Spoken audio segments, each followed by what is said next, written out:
അസ്സലാമു അലൈക്കും വറഹ്മത്തുള്ളാഹി തആല വബറകാതുഹു. തൻ്റെ ഭാര്യ പറഞ്ഞ ആ ഒരു വാക്കുകൾ അത് ഉസ്താദിൻ്റെ മനസ്സിനെ വല്ലാതെ അങ്ങ് വേദനിപ്പിച്ചു. അതെ, എനിക്കിഷ്ടം നിങ്ങൾ ഇവിടുന്ന് പോകുന്നതാണ്. അതായത് നിങ്ങൾ ഇവിടുന്ന് പോയിട്ട് കുറച്ച് പണമൊക്കെ സമ്പാദിച്ചു വരണം. ഉസ്താദ് എന്നുള്ള ഫീൽഡിൽ നിന്ന് മാറി നിൽക്കണം. എങ്കിലേ നമ്മുടെ ആഗ്രഹങ്ങളൊക്കെ പൂർണ്ണമാവുള്ളൂ. അവളുടെ ആ ഒരു വാക്ക് ഉസ്താദിൻ്റെ മനസ്സിനെ വല്ലാതെ വേദനിപ്പിച്ചു. കാരണം ഉസ്താദിൻ്റെ ആഗ്രഹം അതായിരുന്നു, ഉമ്മയുടെ ആഗ്രഹം. ചെറുപ്പത്തിലെ ദർസിൽ കൊണ്ടുപോയി ചേർത്തി. അത് കഴിഞ്ഞ് എല്ലാ അറിവുകളും പഠിച്ച് പള്ളിയിലെ ഉസ്താദായി, മദ്രസയിലെ ഉസ്താദായി, അങ്ങനെ നല്ല രീതിയിൽ ബാങ്ക് കൊടുത്ത് അങ്ങനെ ജീവിച്ചു പോരാണ്. ഈ ഒരു ഫീൽഡിൽ നിന്നും മാറണമെന്നാണ് അവൾ പറയുന്നത്. റബ്ബേ, എൻ്റെ ഭാര്യ സീനത്ത് അവൾ എന്നെ നിർബന്ധിക്കണതിന് ഈ ഫീൽഡിൽ നിന്ന് മാറുവാൻ വേണ്ടിയിട്ട്. പഠിച്ചോരെ, എനിക്കാണെങ്കിൽ തീരെ ഇഷ്ടമില്ല. ഉമ്മയോട് ഇതൊരു പക്ഷെ പറഞ്ഞു കഴിഞ്ഞാൽ ഉമ്മാക്ക് എന്തൊക്കെ തന്നെയാലും സങ്കടം വരും എന്നുള്ള കാര്യം ഉറപ്പാണ്. പിറ്റേന്ന് സുബൈക്ക് ഉസ്താദ് പോകണം എന്ന് വിചാരിച്ച് നിൽക്കായിരുന്നു. പക്ഷേ എൻ്റെ ഉസ്താദ് പറഞ്ഞിട്ടുണ്ട്, മോനെ നീ ഒരാഴ്ച ഏറി വന്ന് 2 ആഴ്ച കഴിഞ്ഞിട്ട് നീ പോരാൻ പാടുള്ളൂ കേട്ടോ. ഇനിയിപ്പോൾ അത്ര നിനക്ക് ബുദ്ധിമുട്ടാണെങ്കിൽ ഒരാഴ്ച, അതിനപ്പുറത്തേക്കായിട്ട് എൻ്റെ കുട്ടി ലീവ് കുറക്കരുത്. കാരണം നിൻ്റെ ഭാര്യ, നീ അവളെ എങ്ങനെയെന്ന് വെച്ചാൽ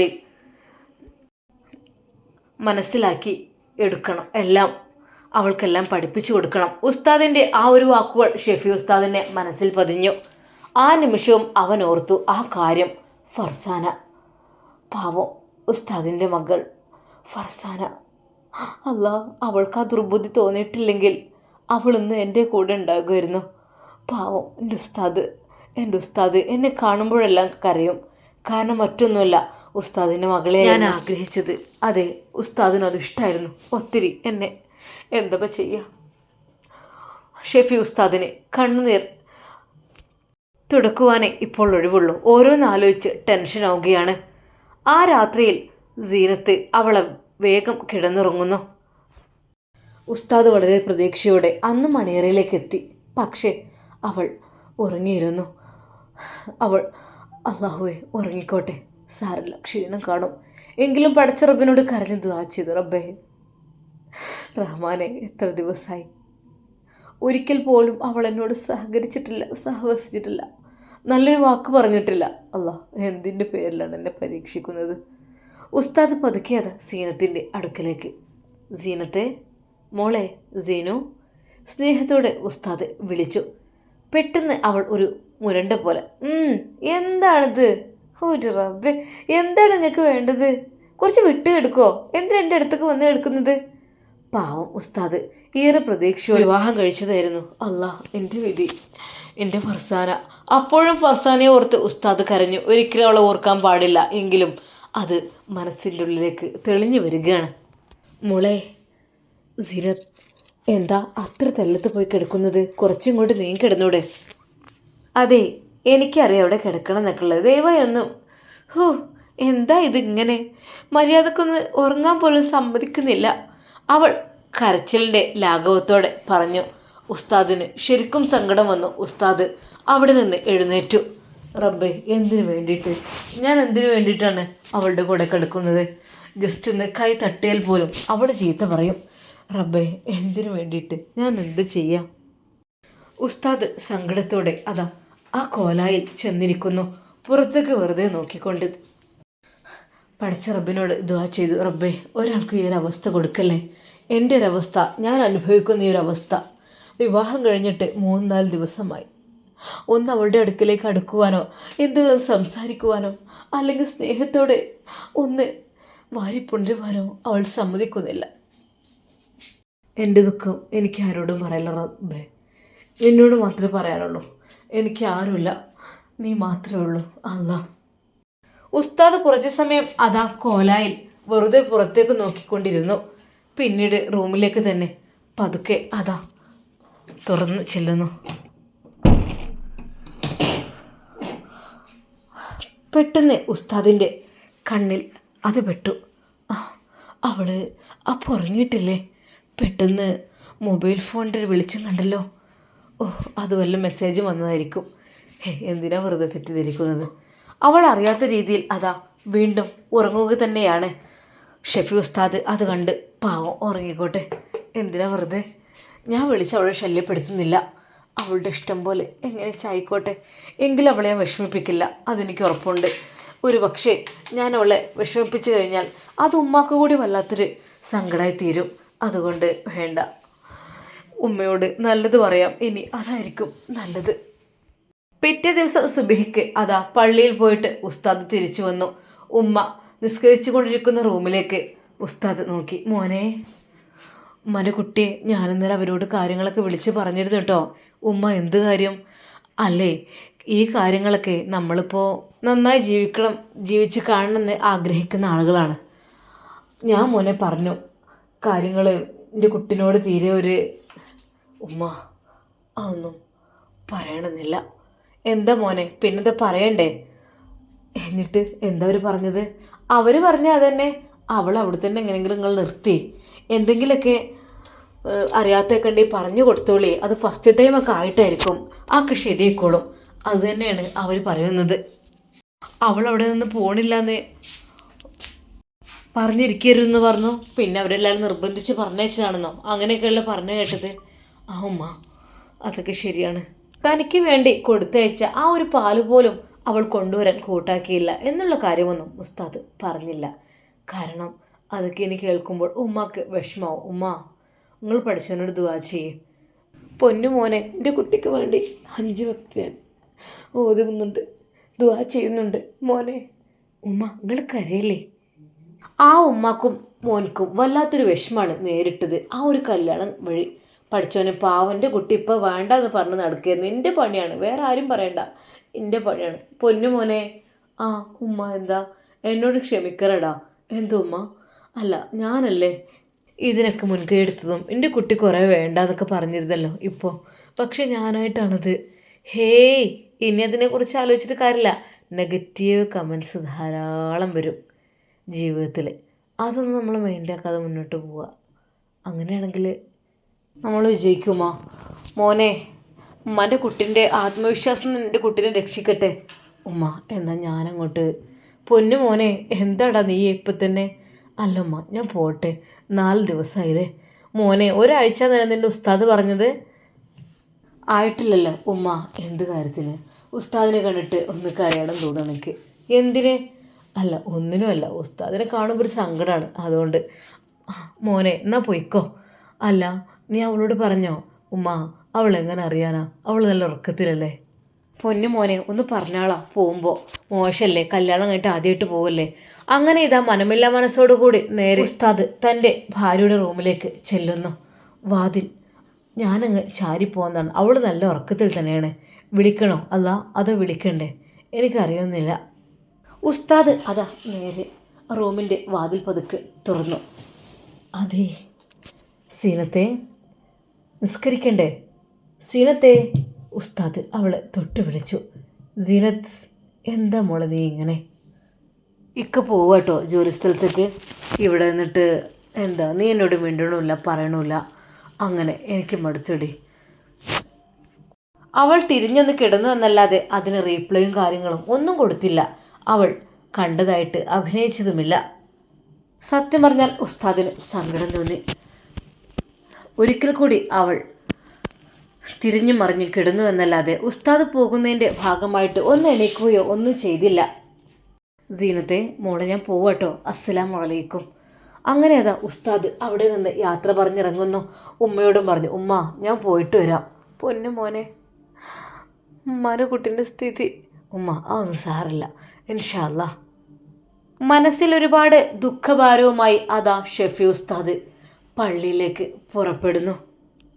വിവാഹം കഴിഞ്ഞ സന്തോഷത്തിലാണ് വരുന്നതെന്ന് എല്ലാവരും കരുതും. അല്പസമയത്തെ യാത്രയ്ക്ക് ശേഷം ഷെഫി ഉസ്താദ് അതാ അവരുടെ നാട്ടിലെത്തി. മറ്റു ഉസ്താദുമാരെല്ലാം ഷെഫി ഉസ്താദിനെ കണ്ട് അവൻ്റെ ചുറ്റും കൂടി. അല്ല, മൊഞ്ചായിട്ടുണ്ടല്ലോ, എന്തു പറ്റി? പിന്നെ ചിലവെന്നാ? അങ്ങനെ ഓരോ രീതിയിലുള്ള സംഭാഷണങ്ങൾ അവർ പറയുകയാണ്.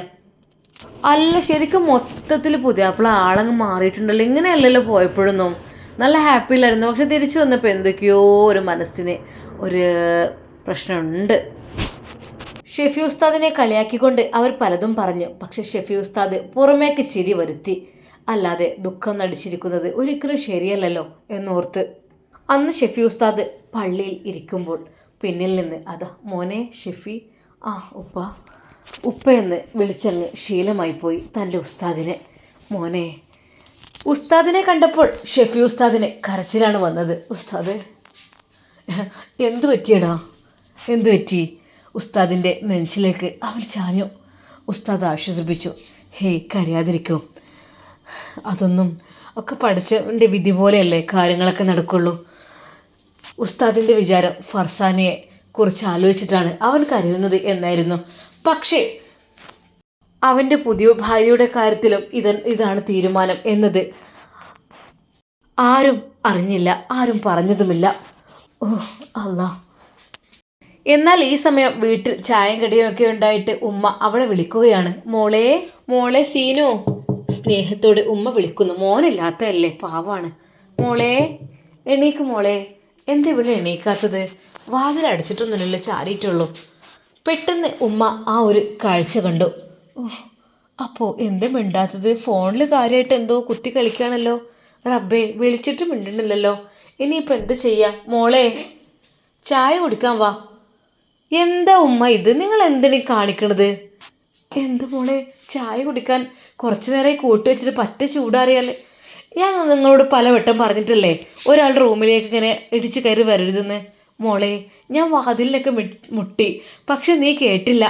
പിന്നെ മുട്ടി. അപ്പോഴാണ് വാതിൽ ചാരി വെച്ച് കണ്ടത്. അപ്പോഴാണ്. മോള് വരി, ചായ എടുക്കാൻ വാ. ഞാൻ വരുമ്പോൾ കുടിച്ചോളാം. എന്തിനാണ് എന്നെ ഇങ്ങനെ ശല്യപ്പെടുത്തുന്നത്? ഒരു ശല്യപ്പാണ് പോയിട്ടേ ഉള്ളൂ, ഇനിയിപ്പോൾ അടുത്ത ശല്യം ഇതാണ് അവൾ മനസ്സിൽ വിചാരിച്ചു. ഉമ്മാക്കത് കേട്ടപ്പോൾ വല്ലാത്തൊരു വിഷമം തോന്നി. മോളെ, ഭക്ഷണത്തിന് മുമ്പിൽ അങ്ങനെ നമ്മൾ കാട്ടാൻ പാടില്ല. എന്തെങ്കിലും ഒന്ന് കഴിച്ചോളി, വരി. അവൾ ദേഷ്യം പിടിച്ച് അതാ അടുക്കളയിലെത്തുന്നു. ഉമ്മ ചായയും കടിയും കറിയുമെല്ലാം വിളമ്പിയിട്ടുണ്ട്. അവൾ വയറു നിറച്ച് ഭക്ഷിക്കുകയും ചെയ്തു. ഇന്നെന്തെന്നറിയില്ല, കാര്യമായിട്ട് കുറ്റൊന്നും പറഞ്ഞില്ല. ഷെഫി ഉസ്താദിൻ്റെ കൂട്ടുകാരെല്ലാം അവനെ നല്ല രീതിയിൽ കളിയാക്കുകയും ചിരിപ്പിക്കുകയും അങ്ങനെയൊക്കെ ചെയ്യുന്നുണ്ട്. അവരും അതിൽ കൂടാതെ വയ്യ. പക്ഷേ മനസ്സിൻ്റെ ഉള്ളിൽ ആ ഒരു വേദന. റബ്ബേ, എന്താ റബ്ബേ ഇങ്ങനെ? എൻ്റെ ഭാര്യ എന്നോട് ആവശ്യപ്പെട്ട ആ കാര്യം, അതാണ് ഉസ്താദിന് കൂടുതൽ സങ്കടമായത്. മദ്രസ ഫീൽഡ് വേണ്ട, എനിക്കിഷ്ടമല്ല, എനിക്ക് മടിയാണ്. എൻ്റെ ഫ്രണ്ട്സുകളോടൊക്കെ എൻ്റെ ഭർത്താവ് ഉസ്താദ് എന്ന് പറയുന്നത് എനിക്കിഷ്ടമല്ല.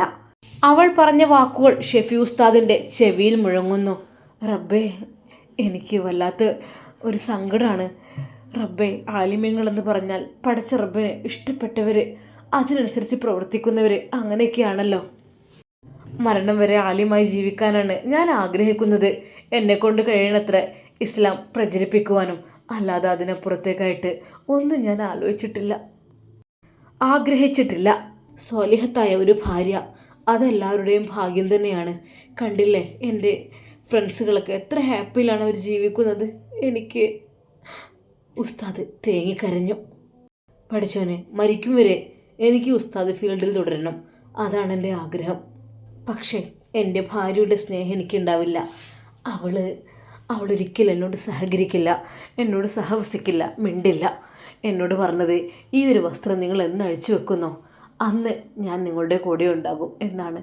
ഹോ അല്ലാ, ആലോചിക്കാൻ കൂടി കഴിയുന്നില്ലല്ലോ റബ്ബേ. ഓരോ ഉമ്മമാർ മക്കൾ എത്ര കഷ്ടപ്പെട്ടിട്ടാണ് ദർസിലൊക്കെ പറഞ്ഞയച്ച് കോളേജിലൊക്കെ പറഞ്ഞയച്ച് നല്ലൊരു ആലിമാക്കി വാർത്തെടുക്കുന്നത്. അതുപോലെ തന്നെയാണ് എൻ്റെ ഉമ്മ എന്നെ ചെയ്തിട്ടുള്ളത്. പാവം, എൻ്റെ ഉമ്മയുടെ കണ്ണിൽ മുമ്പിൽ നിന്ന് ഞാൻ ഈ വസ്ത്രമെല്ലാം ഉപേക്ഷിച്ച് സാധാരണ നാടൻ ആളുകളുടെ വസ്ത്രം ധരിച്ചുകൊണ്ട് പോകുമ്പോൾ ഉമ്മാക്ക് എത്ര വിഷമമുണ്ടാവും. ഈ വെള്ള വസ്ത്രം അത് അത്രക്കും പവിത്രമാണ്, പരിശുദ്ധമാണ് എന്നും എനിക്കിഷ്ടം. ഈ ഒരു വസ്ത്രവും എൻ്റെ അത്രമാണ്. എനിക്ക് അതിൽ നിന്ന് വേർപിരിയാൻ കഴിയില്ല. ഉസ്താദിൻ്റെ മനസ്സിലുള്ള ആഗ്രഹങ്ങളെല്ലാം ഇല്ലാതാക്കിയിട്ട് മറ്റൊരു ജീവിതം തുടരണം എന്നാണ് ഇവൾ വിചാരിക്കുന്നത്. പക്ഷേ ഉസ്താദിന് അതൊട്ടും താല്പര്യവുമില്ല. ഉസ്താദിൻ്റെ ജീവിതം ഇനി എന്തൊക്കെയായിത്തീരും? ആ തൂവെള്ള വസ്ത്രം, ആ പരിശുദ്ധമാക്കപ്പെട്ട വസ്ത്രം ഉപേക്ഷിക്കുക എന്നത് അത് ഉസ്താദിന് വളരെയധികം സങ്കടമുള്ള ഒരു കാര്യമായിരുന്നു. ഉമ്മയുടെ കാര്യത്തെക്കുറിച്ച് ഒന്ന് ഉണർത്തണം. എന്തായിരിക്കും ഉമ്മയുടെ അഭിപ്രായം ആവോ? ഒരു പക്ഷേ ആ ഉമ്മയുടെ മനസ്സ് വല്ലാതെ വേദനിക്കും. പക്ഷേ മകൻ്റെ ഭാവി ഓർത്ത് അതൊരു പക്ഷേ അത് ഉമ്മ സമ്മതിക്കുമായിരിക്കും, അറിയില്ല. പാവൻ്റെ ഉമ്മാൻ്റെ ആഗ്രഹം എപ്പോഴും ഒരു ഉസ്താദായി ഒരു മൗലിയരായിട്ട് ജീവിക്കണം എന്ന് തന്നെയാണ്. കാര്യങ്ങൾ ഉമ്മയോട് ഒന്ന് പറയണം, എല്ലാം തുറന്ന്. ഷെഫി ഉസ്താദിൻ്റെ മനസ്സിൽ വേദനയേറിയ ചിന്തകൾ അതാ കടന്നു പോയിക്കൊണ്ടിരിക്കുന്നു. ഭാര്യ പറഞ്ഞ ആ ഒരു വാക്കുകൾ അത് നെഞ്ചിനെ വല്ലാതെ അങ്ങ് തകർക്കുന്ന പോലെയാണ് ഉസ്താദിന് അനുഭവപ്പെട്ടത്. ഉസ്താദിൻ്റെ ഉമ്മാക്ക് അത് കേൾക്കുമ്പോൾ എന്തായിരിക്കും ഉമ്മയുടെ മാനസികാവസ്ഥ? ഉമ്മ അതിന് സമ്മതിക്കുമോ? നമുക്ക് കാത്തിരുന്ന് കാണാം. അതുവരേക്കും എല്ലാവർക്കും അസ്സലാമു അലൈക്കും വറഹ്മത്തുള്ളാഹി തആല വബറകാതുഹു. പ്രിയപ്പെട്ട കൂട്ടുകാരെ, ഇന്നൊരു ഉസ്താദ് മരണപ്പെട്ട വാർത്ത അറിഞ്ഞു. 3 പിഞ്ചു കുഞ്ഞുങ്ങളാണെന്നൊക്കെ അറിഞ്ഞു. പടച്ച റബ്ബ് അദ്ദേഹത്തിൻ്റെ ഖബറിടം വിശാലമാക്കി കൊടുക്കട്ടെ. ആമീൻ. അള്ളാഹുവെ, പെട്ടെന്നുള്ള മരണത്തെ തൊട്ട് ഞങ്ങളെല്ലാവരെയും നീ കാത്തിരക്ഷിക്കല്ല. ആ പൊന്നു ഭാര്യക്കും മക്കൾക്കും നിക്ഷേമം നൽകല്ല. ആമീൻ യാ റബ്ബൽ ആലമീൻ. അസ്സലാമു അലൈക്കും വറഹ്മത്തുള്ളാഹി തആല വബറകാതുഹു.